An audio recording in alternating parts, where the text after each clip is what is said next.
Hi, friends. It's Miley again, and we are again so stoked about Porch Wars. It's happening. I have one of the five designers with me right now, Miss Lacie, and she owns Hope and Stay Design. Thank you for joining us. She is Hi. a lethal designer, if I may say so myself. She's amazing. And as you can see, my background is not cool. And her background is amazing. That is her own style, her own design, her own concept. She has helped me so much in the past, and I'm excited to have her on Porch Wars. Lacie, introduce yourself and tell us a little bit more about yourself because I don't think anybody knows you. Yeah, so I'm Lacie. I am a Louisville native. Well, as close as you can get to a Louisville native, having a parent who was in the military growing up, but I spent the most time here. I met my husband in college. We have 4 children, and we moved back to Louisville about 3 years ago. Yeah, we're happy to be back. We're hoping to put down some roots here in the city because we love it here. So yeah, I'm really excited about Porch Wars. Yes. And Lacie, how long have you been interested in design? How long have you been doing it? I know you didn't do it professionally until recent years, right? Mm-hmm. Yeah. So I've always been, I think, interested in design from an early age. I just got into it, like you said, fairly recently.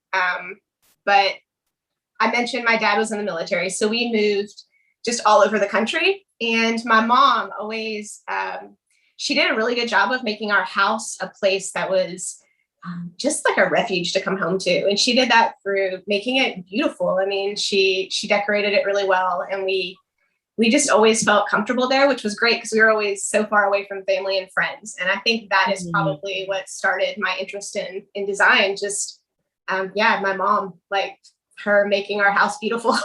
I didn't know that. And I mean, I've sold to your mother, I've sold to you guys. And that's kind of how we met. Was I was just floored by your impressive style. It looked like a magazine. And then I got to see your mom's house after she moved in, and it was also just amazing. But both of you guys have stark differences in your styles. How would you describe your design style?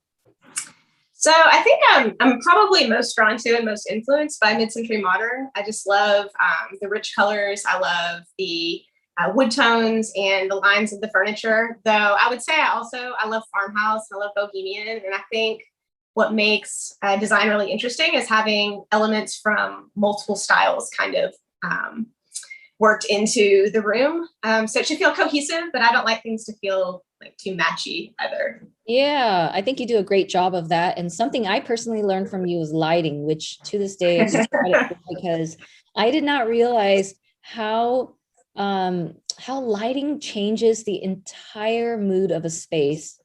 And now we're like, we love lamps now. We love lamps, and we're picky with the light bulbs, and because it really does change the feel of a space, and it completely changes the decor in that space too. The decor looks different when you add lighting.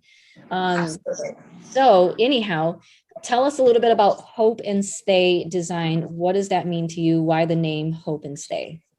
So I came up with the name basically when I thought about home and sort of what that means and why it's important. I think of it as like an anchor, kind of stay in the storms of life, if you will. It's the one place you should be able to come to that is peaceful and that you feel completely yourself. And I think good design can do that for a space. It can make you feel completely yourself and completely just at peace. And I think home is also where your hopes are born. I mean, it's where they're nourished ideally, and where you sort of you take off from your home and go into the world, but it should be that place you can always come back to. That's, just a refuge in the storms of life. So I love that's that kind of where the name so came much. I from. love that. And all of everything that you just mentioned is absolutely true.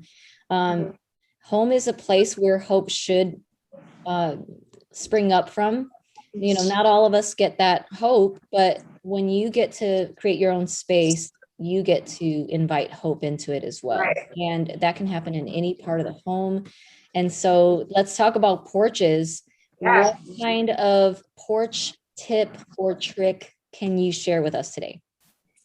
So I was thinking about this, and there were several things I considered, but I think the thing that kept coming to mind over and over again is just how significant and important the front door is.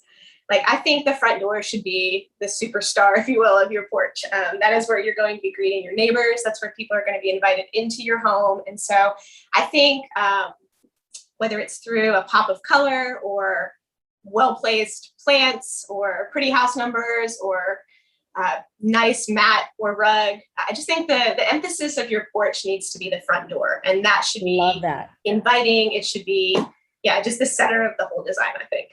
I love that. Oh my gosh. Well, we are so excited to have you on Porch Wars. We are going to be looking forward to how you make front doors a focal point and how you design around that front door. So that is going to be pretty fun. Thank you so much for your time today, Lacie. I know you've got 4 kiddos and you're busy, but we are just excited and thrilled to have you on Porch Wars. And friends, watch out for all of our announcements because there's a lot more to come. We're going to start shooting porches pretty soon here. So watch out for Lacie with Hope and Stay Design. Bye, friends. Yeah.